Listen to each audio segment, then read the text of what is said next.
মন্ত্রিসভায় পাশ হয়েছে পাবলিক পরীক্ষা আইন, যুক্ত করা হয়েছে ডিজিটাল নকলের সাজা।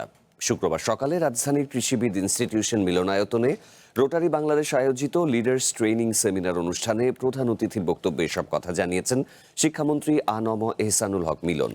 বলেছেন, শিক্ষার্থীদের এমনভাবে গড়ে তুলতে হবে যাতে তারা বিশ্বে নেতৃত্ব দিতে পারে, আর সেভাবেই সরকার শিক্ষা ব্যবস্থা গড়ে তুলছে। সবাইকে উচ্চশিক্ষা দিয়ে বেকারত্বের কারখানা তৈরি করা যাবে না উল্লেখ করে মন্ত্রী বলেছেন, কারিগরি ও বৃত্তিমূলক শিক্ষায় গুরুত্ব দিচ্ছে সরকার। ষষ্ঠ শ্রেণী থেকেই পাঠ্য বইয়ে বাধ্যতামূলক হচ্ছে কারিগরি শিক্ষা।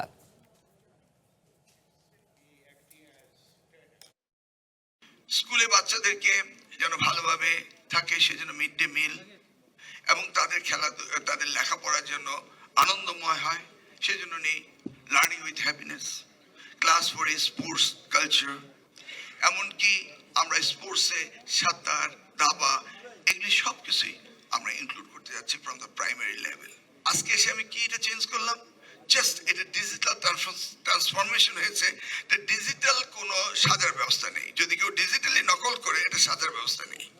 আমরা শুধু সেটাকে